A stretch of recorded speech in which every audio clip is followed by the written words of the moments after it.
Hello, I'm Tony Craig. This is F1 Grandstand, and this is your Sunday night Formula One news. And yes, Toto was right.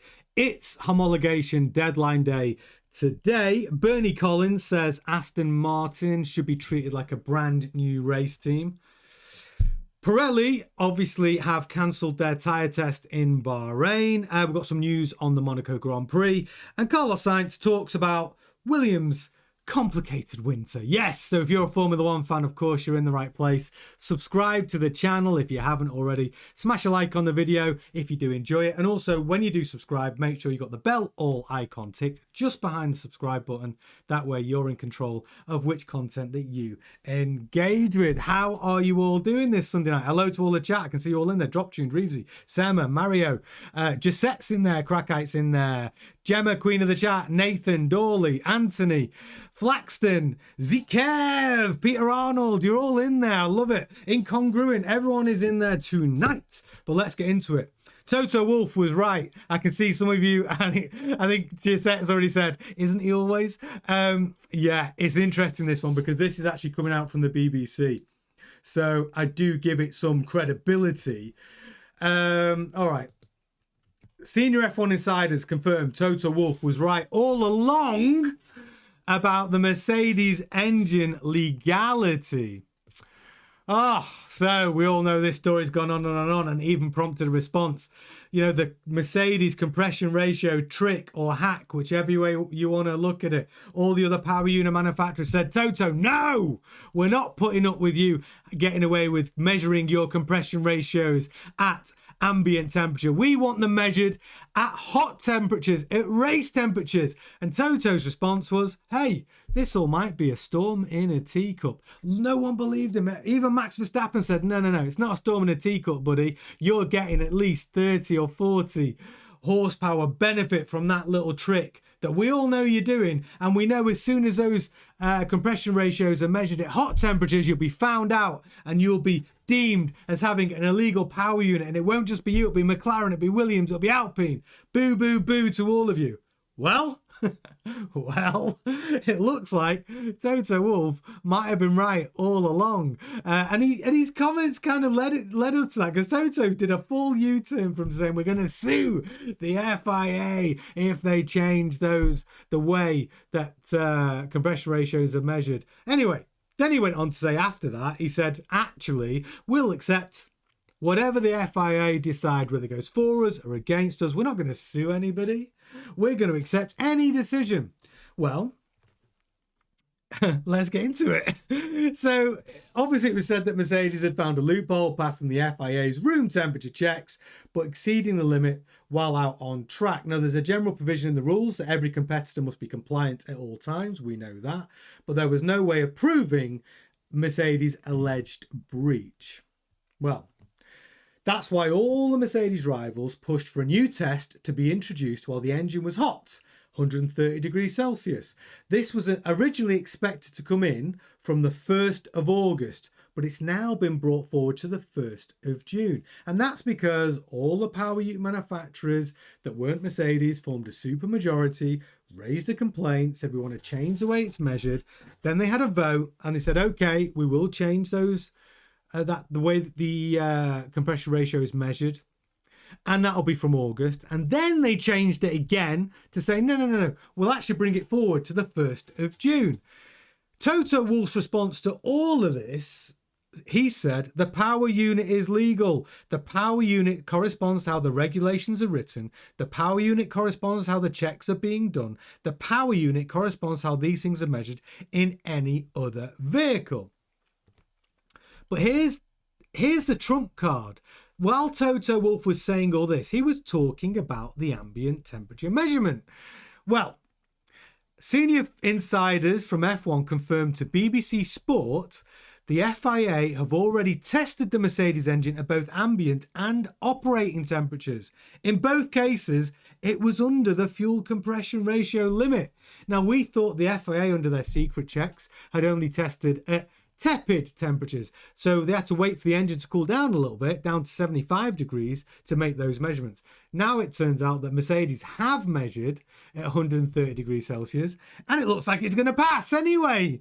So when Wolff was declaring the saga was a storm in a teacup, as he did during testing, as he did during the secret test that the FIA and Nicholas Tombazzi authorized by, Vincent Vincent Perrin did on behalf of the FIA.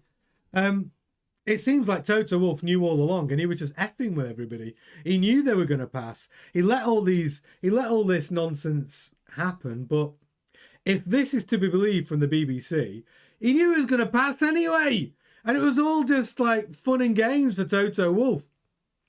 But this is the kicker: the new test will formally kick in from the Monaco Grand Prix onwards, and room temperature checks will no longer take place in 2027. So Toto's just been like, we've got this. Don't worry, Alpine. Don't worry, your money's safe with us. Your power unit's going to be legal. Don't worry, McLaren. Don't worry, Williams. And we saw James Voles come out in very staunch support of what Mercedes have done with their power unit. And James Wolff, got that wrong. James Vowles went on the record publicly and said, hey, we believe what they're doing is completely compliant. Well, it looks like it is. I mean, it's pretty crazy after this absolute whirlwind of story, because all the pre-season testing, all the news has been taken up by the Mercedes compression ratio trick. And if Toto Wolff, he allowed all the teams to bring the protest. I say allowed. He fought it. The FIA seemed to be siding with Mercedes the whole time. And now it looks like today is the homologation day deadline for fuels and power units and turbos and all of that stuff, which then goes to the FIA to review for 14 days. It seems like Mercedes are not worried. It seems like Mercedes were never worried. It seems like Toto Wolff had it all under control, and they've just brought a really good power unit, and it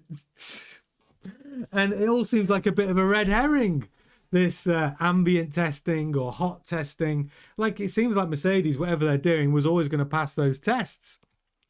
So yeah, Mercedes getting it right. Interesting. We have to see though, right? Because this is still news. We still need to see Monaco in June, when all the engines will be tested at race temperatures. Who passes and who doesn't? Because here's the thing. All the scrutiny's been on Mercedes, hasn't it? Could you imagine if one of the other manufacturers failed the hot test? Imagine if Ferrari don't pass it, or if Red Bull powertrains don't pass it. I think Audi will, because Audi were the one leading all of this. Audi were furious when they heard about this potential compression ratio hack. But and Honda, well, no one cares about Honda right now. Because Honda's power unit is not, no one cares. If Honda's doesn't pass the hot test, then that'll just be another thing that Honda having to deal with, right? But yeah, that is the situation. It's pretty bonkers if all this turns out that Mercedes were always going to pass all the time. Peter Arnold says, I'd worry about plank wear on the Mercedes and McLaren. They were both a bit sparky in Bahrain. Well, plank wear's a whole new conversation, because this year, for the brand new regulation cycle, it's a good point that, Peter, plank wear was not supposed to be an issue, because we're not in the ground effect era anymore, where it was vital for the cars to run as low as humanly possible to get maximum ground effect for downforce. Well, now that's been taken away. I actually thought we would see the cars operating with more of a rake setup, with a higher rear end than front end. And because they've been working on more mechanical grip instead of the ground effect era. Actually, what happens from an engineering point of view is those cars, they have a much wider operating window. So the cars can run higher and they can adjust ride height for different circuits. But I agree with you, Peter. I did see a lot of plank wear coming off the McLaren in Bahrain. And we know what happened to McLaren in Vegas last year, don't we? Both cars disqualified from illegal plank wear. And it seemed a little harsh, but it is a binary thing. It's 0.9 millimeter. And if you're under 0.9 millimeter of measurement on the plank, well, then it's deemed illegal. And the McLaren, both cars are at 0.86 or something and 0.84. So you're talking about less than a piece of paper in that measurement. And they were both cars, Norris and Piastri's cars, both illegal in Vegas. So yeah, it's the plank wear is going to be. I didn't think it was going to be a thing. I still don't think it's going to be too much of a thing in 26. But they will measure them. They will measure those planks. But the window of operation should be wider than we had in 26. And yeah, and Peter, absolutely right. Ferrari. The thing about Ferrari, Peter, in 25 is they built a car that actually worked pretty well at uber low ride heights. It worked pretty well.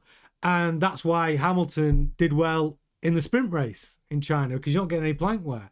But over 70 laps, yeah, it was always going to be illegal at the end of those races. They just designed that car badly with that in mind. And then from raising the ride height, that Ferrari always had the problem. They tried to solve it with new rear suspension, but really they just ran the car at a ride height that didn't suit the design of the car. Didn't work. We won't have that problem, I don't think, for Ferrari in 26. Dawley says, team principles, most compression ratios drop at working temperatures, maybe 14.5 to 1 in F1. So really, none of them are going to have a problem. So none of them should have a problem. Uran Nassau says, have Audi developed their own PU? Yes, they have. I know Red Bull have with the Ford, and Cadillac are using Ferrari engines. That's absolutely right. Audi have developed their own power unit for the first time, and it looks pretty good, doesn't it? In Bahrain, they're running at the top of the midfield. Pretty good so far. But yeah, that's right, Uran. Audi running their own power unit. Zkev says Ferrari had problems with anti-squat. Yeah, they did. Hooked on Classics. Good to see you in there. So yeah, I'm expecting less problems with ride height, but let's see. I was expecting really some quite extreme rake setups, which I haven't really seen yet. I thought Aston Martin might go for quite an extreme rake, because when we look at the Newey designed Red Bulls of the past, you would see that real extreme rake in some of his cars. But yeah, I don't know. But next story, and it is going into homologation deadline day. Critical Formula 1 deadline passes after FIA make late 2026 rule changes. Well, let's talk about this. Homologation deadline days today.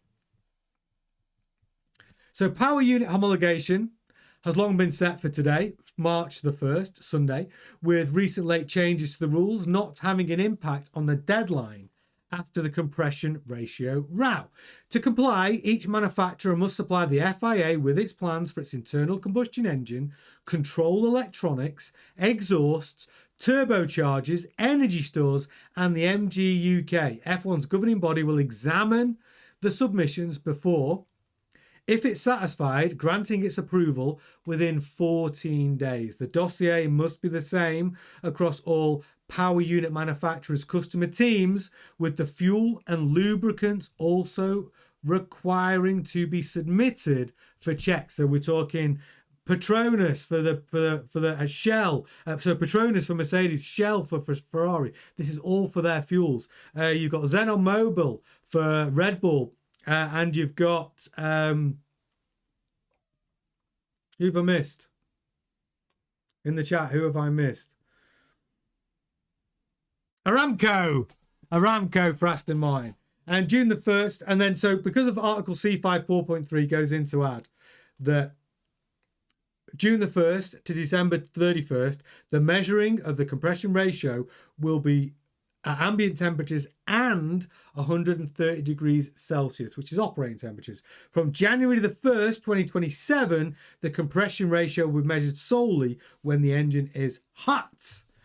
This means any power unit manufacturer will have until the Canadian Grand Prix to meet the first part of the new rules before the new full measuring system comes into force ahead of the Monaco Grand Prix on the first weekend in June. So those are the rule changes that have been written into law as of today. And all of the teams, power unit manufacturers, everyone has to have supplied all of their submissions for turbos, engines, lubricants, exhausts, control electronics. Now, the FIA do their review and grant their approval within 14 days. That's what's going to happen next. So yeah, homologation day. Now, I don't know, because Honda's the big question mark. Have Honda managed to submit their power unit today? Because they were working on vibration, which was causing problems with their battery system. Has all that been taken care of? Has all that gone in today? I've not heard anything to the contrary. I hope they have, but that's the deadline, and today is deadline day. But that is it today. That's it. By the sounds of it, everyone's got all of their stuff submitted. We've not heard anything to the contrary. But yeah, deadline day. Everyone's getting it in. Chef, I think Honda will be allowed to improve the engine throughout the season. That's right. What Chef's talking about there is, under the additional upgrade opportunities, any power unit that is 103% behind the number one power unit, they're allowed to have additional upgrade opportunities. Honda will fall into that category. So they will still have to submit something, though, today, even if they're going to submit additional upgrades. I feel the rule will be this. Honda have to submit their current power unit in whatever sort of development phase it's in now. And yeah, I think in Melbourne we'll see that power unit is 103, not within 103% of, say, Mercedes and Ferrari, whoever's the number one power unit in Melbourne, and they will be granted additional upgrade opportunities. And then I think that's what will happen for them. Flaxton, what fuel are Audi using? You put me on the spot now. Chat, help me out. What fuel are Audi using?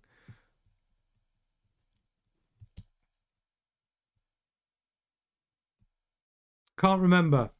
I'll have to come back to that.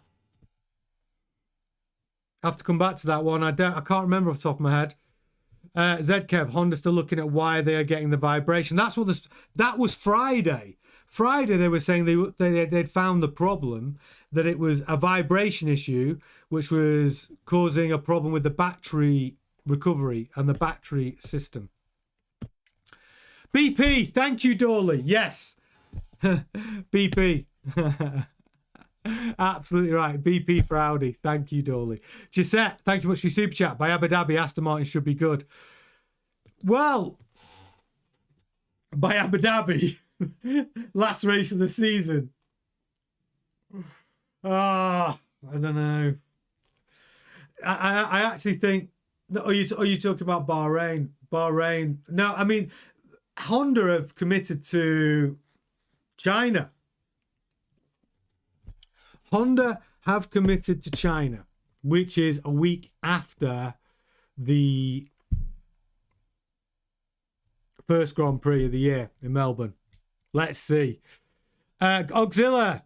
Yes, Auxilla. Great super chat. Great super chat. About 4 days left. I cannot wait. Exactly. And don't forget, we'll be doing live streams as well. The watch-alongs. Oh, my gosh. So from Thursday night / Friday morning till Saturday night / Saturday morning, there's going to be some late nights. I'll be nocturnal doing the coverage. Absolutely. Yeah, absolutely. I cannot wait for the start of the season. But yeah, late nights for me, everybody. But wherever you're watching the world, I hope you join me for the watch-alongs. Yes, Gisette, I know, being cheeky for the last Grand Prix of the season. Do you reckon? Here's a question though: do you think Honda's commitment to saying they'll have it sorted by by China? I don't know. That's a couple of weeks away.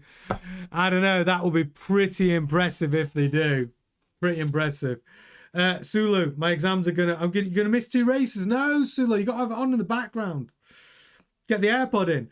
Auxilla says, won't be so bad here time-wise across the pond. That's right, Auxilla. Good. Listen, there's not that many for me to do in the middle of the night, so I don't mind doing it at all. I'll be super excited. I'll have my coffee at the ready. And yeah, I'm excited for it. I really am. Anthony Ford says, I feel that Lonzo sticks his elbows out. There's always 5 or 6 other race cars that follow him.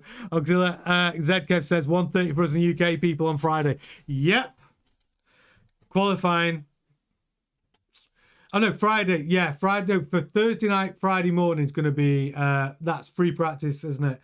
At 1:30 in the morning. But at least we get to see how Mile out on track. I'm looking forward to it. I am. I really am. I can't wait. I cannot wait. Cannot wait. The most exciting part for me is actually going to be qualifying in Melbourne. We get to see who's really at the top of the pile. Is it going to be Ferrari? Is it going to be Mercedes, McLaren? You got the big 4, right? Ferrari, Mercedes, McLaren, and Red Bull. I'm expecting them all to be duking it out at the top. Uran says, I'll be up, my heart will be in my mouth as usual, and as always, I'll cry. I will cry with pride as once more some of my work entertains the fans. Well, Ferrari looking good. I think the Tifosi are going to be, for once, for a long time, actually get to enjoy the start of this season. I think Hamilton's going to get a better start as well. I mean, if you're a Ferrari fan, you don't want to miss Melbourne. You do not. So yeah. Bernie Collins next. Oh, this one gets my goat a little bit, Bernie. I've got to be honest. So this is just a little bit about Formula One commentators.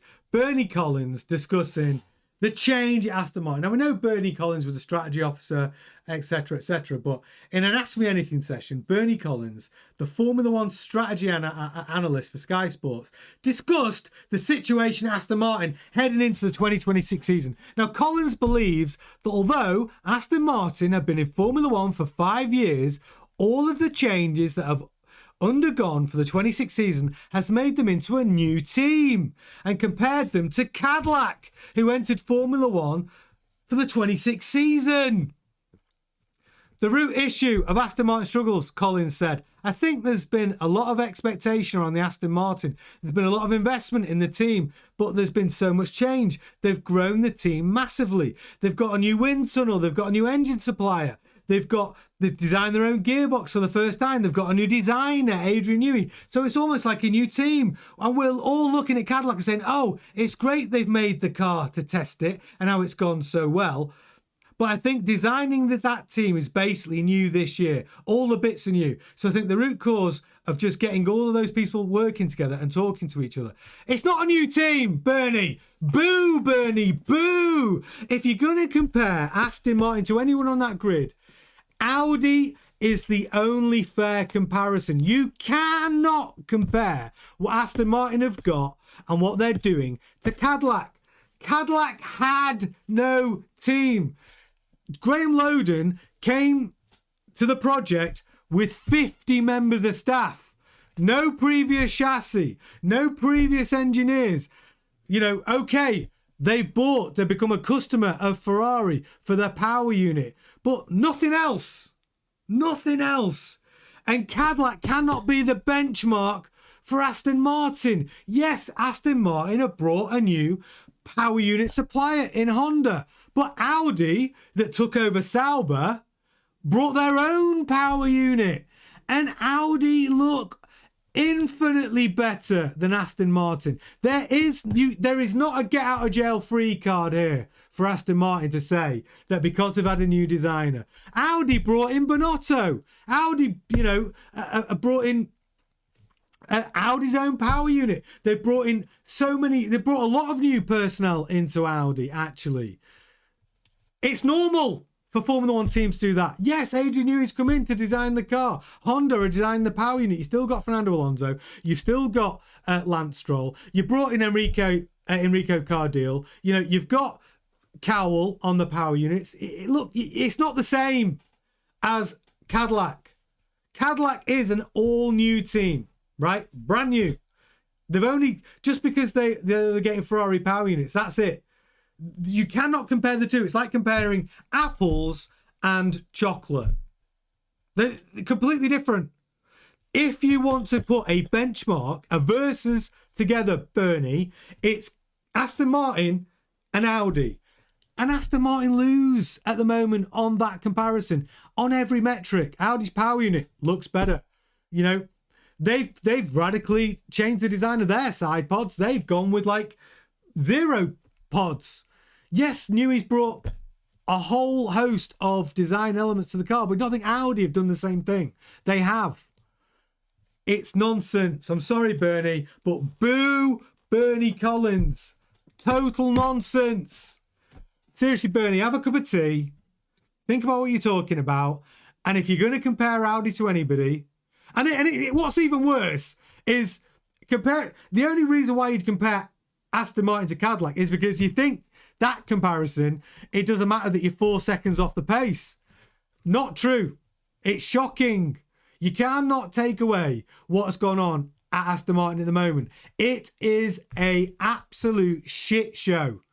And where Cadillac, and really, you're casting shade on Cadillac. Cadillac are they got within 3 seconds of the other team. And they're a brand new team to the grid. First time out. Don't cast shade on Cadillac. What Cadillac are doing is remarkably good to build a team from nothing. 50 employees to 1,000 within the space of 12 months to bring a car to the grid. They were first out in testing. They got a lot of laps done.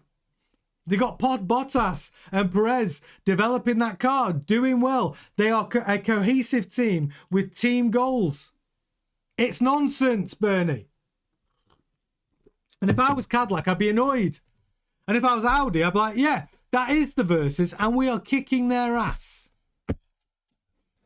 So yeah, that's my little rant when it comes to that. You just can't. Gemma says Bernie needs to go back to being quiet, but it's her job. Her job as an analyst, and she's pretty good at being an analyst. She worked in Formula One at the coalface, but you can't bring that in as a comparison just because you're trying to maybe make Aston Martin look like they're in a better place. Aston Martin are in a shocking place right now. Let's just get to the truth of it. That you can only fix it if you're not gaslighting. And Bernie, you're gaslighting. No, Bernie, no. Don't gaslight. Honda and Aston Martin know the awful position they're in. And they should know it. They need to face that coalface and go, shit, this is a freaking nightmare, but that's the only way they're going to solve it. Gaslighting them into trying to make out it's better than it is nonsense. Drop tuned, yeah, total shit show. And it's disrespectful to Cadillac, to be fair. I agree. That's my point, drop tuned. It is. It's disrespectful for Cadillac. What Cadillac have done is they've done remarkably well to get that car to the grid, to be within 107%, to actually be doing laps. They've had no engines blowing up, have they? They've not come out and said, we're going to be doing reduced runtime today and only get 6 laps in on the final day of testing in Bahrain, like Honda and Aston Martin. You didn't see the Cadillac. Actually, did they even have an accident? Did they spin? Did they crash? Did they go off track? No, I don't even think Cadillac caused any red flags in Bahrain. Cadillac are looking decent for their first attempt to get on the grid. And you are casting shade on them, Bernie. So no, Bernie, no. Boo, boo, boo. You are absolutely out of touch with your comments. Crazy. Crackite, 50 to 1,000's got nothing on you hitting your target. Thanks, Crackite. Yeah, we've grown a lot, actually, in the off-season, haven't we? Since December, we've had 6,000 new subscribers. Brilliant. Long way to continue. Let's see where we get to. But thanks, Crackite. It's true. Zkev, we have more sympathy because Audi and Caddy are fresh, so they deserve it. Aston have been there for ages. But Audi, this is what I'm saying about Audi. Audi have been there for ages in a way. They've taken over Sauber. They've been having input in Sauber last year. So Audi, that's even though they've got a name change and they've become a works team, they've taken over a lower midfield team. And they've got a great platform to build from. Cadillac had no platform to build from. Aston Martin have got a big platform to build from. They've got last year's platform. They've got the team in place. Just because they've got a new factory, a new wind tunnel, new offices, new staff, they've still got all of that to build from. Cadillac had none of it. They had 50 engineers that they've taken from different parts of the Cadillac family and from the TWG family. It's not the same. And it's gaslighting. It is gaslighting. Worth a quid, that. Crackite says. Boo, Emma, boo, Bernie, boo. I'm going to get a t-shirt made because I've done a few boo Bernies. Maybe when we get a merch going, maybe we'll have a couple of Boo Bernie t-shirts made. We'll count them up throughout the season. I've had a couple of Boo Bernie moments, I'm not gonna lie. I've had a few. Motor 659, Aston Martin stumbled out the gate and it'll take them a third of the season just to turn it around. I think it could do, mate. I think it could do, Motor 659. Issues greater than mechanical. Team chemistry is in the toilet no matter how much Papa Stroll beats them. Well, that's a good point. That's a good point. What is the team chemistry like now? What does it feel like to be an Aston Martin right now? The drivers are obviously unhappy. Lance Stroll's not been backward in coming forward with his comments. You know, Fernando's been keeping his lips buttoned, but I'm guessing it's been difficult for him. Adrian Newey's under ultimate stress. Yeah, it doesn't look good for Aston Martin. Indigo says, what new platform? It's a new car overall. Yeah, Cadillac, that's my point. When I say new platform, it's all the cars have got a completely new car, but you've got the expert, you've got a team that functions as a team, 1,000 people in there. Like, you've got the platform of Aston Martin having departments all fully functional. Audi taking over Sauber. You've got these, everything's in place. The building blocks are all there. Cadillac had no building blocks. Nothing. Like nothing. And there is some carryover, by the way, from last year's car. Certainly in some suspension learnings from 25, there is some carryover. Like they're probably 80% new cars, but there's probably 20% carryover. Cadillac had none of it. Nothing. Completely different. No team at all. Yeah, so Sulo says, I think Cadillac will shine next year. Solid midfield team. Wow, that's bold. Bottas, Perez, both like an understeery car, so development won't be prioritised to one driver, or they'll have a really steep development. I think Cadillac will have a monstrously steep development. Midfield, if Cadillac score any points this year, it's good. Seriously. If they get any points. Yeah, Flatlander as well. Newey and his gearbox, the other problem I've not mentioned over Aston Martin. So we're going to come to Aston Martin next. We've got a story in Aston Martin next. And it all ties in. Because leading on from the comment about what's the morale like at Aston Martin? Well, we'll just do a quick roundup of that and then we'll get into the Aston Martin story. So right now, the morale has to be difficult at best. Problems with the gearbox, problem with the engine, problem with the aero, problem with the overheating, driver's not happy, all the engineers in the factory massively overworked, everyone is like trying to fix it. So yeah, I would say team morale's pretty low.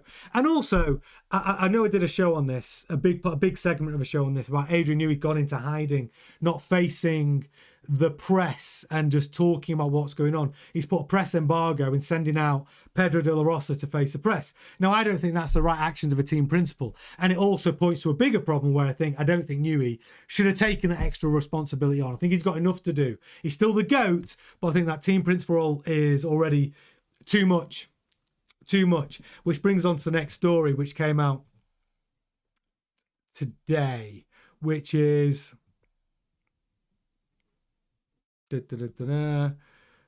this one, which is Aston Martin offered Christian Horner a leadership role at F1 team alongside Adrian Newey. Now, this is coming out. This is Craig Slater. So, Craig, speaking on Sky Sports News, Craig Slater said that Horner was offered a stakeholding in Aston Martin as well as a leadership role. And as he's known to be seeking part ownership, because obviously he didn't get that at Red Bull. And he said, and this is what Slater said, there's a possibility that Newey told Lawrence Stroll that he didn't need Horner alongside him, even though they have repaired their relationship. During nearly 20 years together at Red Bull, Horner and Newey oversaw 8 title-winning seasons. Now, what Slater said was, I think Adrian possibly signalled that I can get on with this fine myself and I don't need Horner.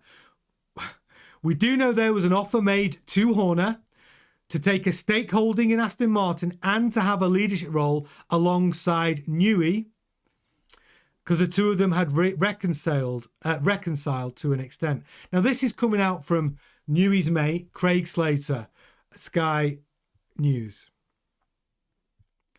Sky Sports News, Sky Sports F1. Now, if that's all true, and Craig Slater does have like the inside track to Horner, and so when everyone was talking about the rumours of Aston Martin and Horner looking like a deal that was going to happen, if Newey, and let's say Lawrence Stroll wanted that deal to happen, Horner wanted that deal to happen at the time, you know, stakeholder, team principal, CEO, whatever, leadership role. And Newey then went to Lawrence, no, Lawrence, me and Horner are cool now, but I don't want him in the team. And he was the one that effectively blackballed that deal and blackballed Horner. I have to say, Newey, if it's true, I would say that's Newey's first mistake. I think that's his first mistake. I can't say that the overheating and the design and anything else is a mistake yet, because you need to give those things time. But as a decision, as one of the team owners, I would say that was Newey's first mistake as an owner. Because now things aren't going well. The best person that he could have had smoothing this over, fighting for the team, facing the press, dealing with it, taking all of that fire and heat, because let's face it, that's why Horner earns his money, because that's what he's good at. Horner is good at taking the shit. You can chuck it all on Horner's shoulders and he'll still come out fighting. You know, he'll face the press, he'll face the sponsors, he'll support Newey because he thinks Newey's the GOAT as well, and he would have helped Newey get everything he ever needed to make that team successful. So for me, this highlights, if it's true and Craig Slater's not talking a load of BS, that is Newey's biggest first mistake, and now we're seeing that mistake in action. What's Gemma saying? He's definitely not Carl. Oh, Carl. Yes, Carl. Adrian's not a front man. He's not. Adrian doesn't, I think, need. Adrian's job's big enough. Design the freaking car. Make it quick. Right? In a whole new regulation cycle. He does not need to be dealing with the shit. Because that's why people like Horner get paid the big bucks. It's because when it's not going well, when it's all going to shit, you need somebody like taking all of that flack. Newey's not that guy. Anyone can be team principal. Anybody. When you're winning.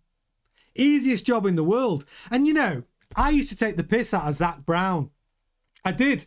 I never thought Zach, when Zach Brown first became team principal over at McLaren, and it was at a time when McLaren were not winning.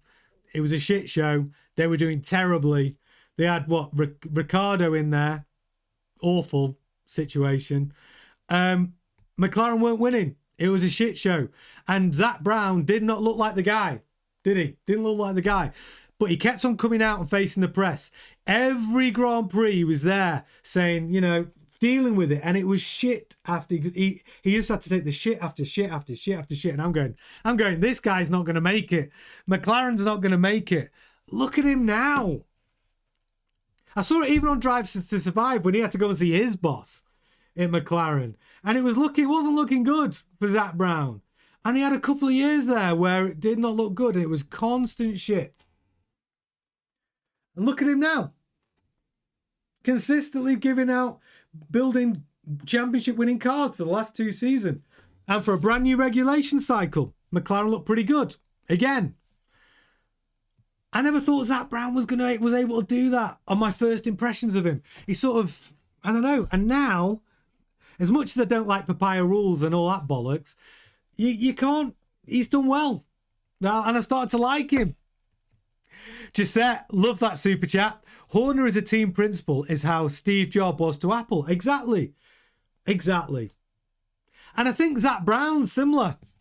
Even though I know he's not team principal, I know he's not actually team principal. But Zach Brown was team principal. But he can deal with the media. And he still does it now. So what I'm trying to say is, I don't think Newey's even a Zach Brown, right?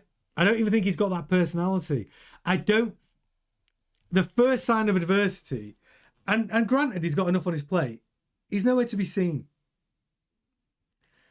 And that's not what you want. So, yes, all of that said, taking into account Craig Slater's, comments, I think what it comes down to is that if that's true, Newey, I know you love F1 Grandstand because a lot of times we give you a big glow up, but on this one, we call it how we see it. If that happened, that was a mistake. Zulu says, I wonder where Jim Clark went. I would love some real insight right now. Yeah, come on, Jim, if you're watching, get in the chat. Drop tune. I don't think Zach is a good frontman. Good at getting sponsorship, though. Well, here's the thing, but you can't knock what he's done. They've won 2 constructors titles. He improved the team over time. Like Zach, he's always got a smile on his face, but even when things were difficult, he dealt with the media in a way where he wasn't moody, was he? I don't know. He had some skills. I think he's got some skills. Horner hated him, by the way. Horner couldn't stand Zach Brown. You could tell Christian Horner thought Zach Brown was an idiot. Well, he doesn't like an idiot now. That's what results is all that matters, and they're winning. Yeah, Mario says Zach is a good party man. Yeah, Zach, Zach's, I like him more and more, but I didn't like him at the beginning. I didn't think he was going to make it. I was thinking, this guy is not Ron Dennis. This is what I thought. This guy is not Ron Dennis. That's what I thought. Yeah, live 3. Yes, exactly. I'll be live 3:30 Sunday morning. Oh. It's gonna be an all-nighter, guys. Do not leave me hanging. I'll be with matchsticks in the eye. No, I won't actually. I won't even need matchsticks. I'm so excited. I'll be buzzing. It's like Christmas Day for me. Drop Tune says I'm kind of with Horner on that, to be honest. Yeah, you didn't like him either. Yeah, well, Chef says that will never be Ron Dennis. Nah, he won't. He won't. But he's doing all right. I don't like the McLaren team order bullshit. But we'll come to that on another show.